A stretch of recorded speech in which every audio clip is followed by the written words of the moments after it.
Bonjour et bienvenue pour une nouvelle vidéo lecture. Donc aujourd'hui, je vais vous parler d'un de mes derniers coups de cœur. Ça s'appelle Passeur de rêves de Emma Bonnet.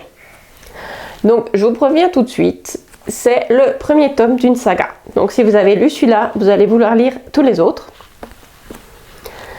Pour la petite histoire, c'est un livre que j'avais commandé déjà il y a pas mal de temps. Il a mis beaucoup de temps à arriver à cause des problèmes de papier, ce qui fait que je l'avais juste pour partir en vacances. Sauf que personne n'a plus d'espoir qu'une mère d'enfant en bas âge qu'emmène un livre à la plage. Je l'ai regardé tous les jours pendant 2 semaines, mais je ne l'ai pas ouvert. Surtout que, comme on voit, c'est un livre qui est assez gros, donc je ne voulais pas juste lire 2 pages et être obligée de m'arrêter. Donc j'ai regardé sa superbe couverture tous les jours. D'ailleurs, la couverture est vraiment chouette et on comprend dedans qu'est-ce qui est sur la couverture en fait, parce que c'est pas évident entre le résumé, mais quand on lit, on voit tout à fait qu'est-ce que ça représente. Si vous aimez les univers type Harry Potter, où on découvre un univers magique parallèle au nôtre, c'est exactement ça que vous allez trouver. On est en France et on va découvrir l'univers des passeurs de rêves, qui est un univers magique parallèle au nôtre.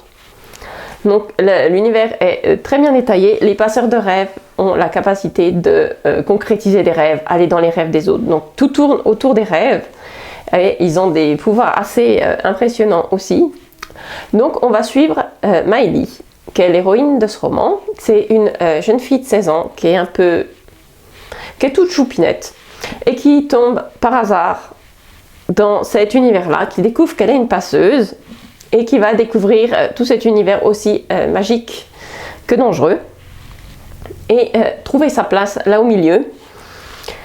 C'est un personnage principal que j'ai beaucoup aimé. Elle est très spontanée, on s'identifie vraiment à elle et à ses problèmes. Les dialogues et les relations qu'elle a avec ses amis, j'ai trouvé ça très bien fait, où on a vraiment l'impression d'être dans la pièce et d'écouter 2 copines qui discutent ensemble. Donc c'est vraiment très sympa, cette façon de voir la relation des personnages quand ils sont ensemble. Elle est juste pas du tout rationnelle avec un des personnages, mais ça, je pense qu'on va savoir bientôt pourquoi.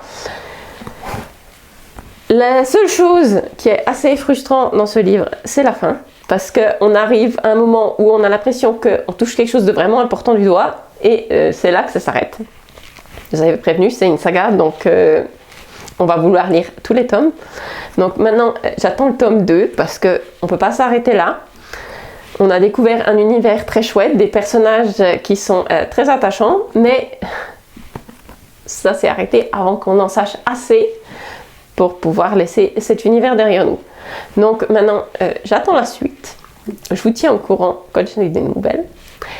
Si vous aimez la fantasy, pour les adolescents aussi, vu que le personnage a 16 ans et l'écriture est très fluide et facile à suivre, donc je pense que ça convient très bien aux adolescents aussi.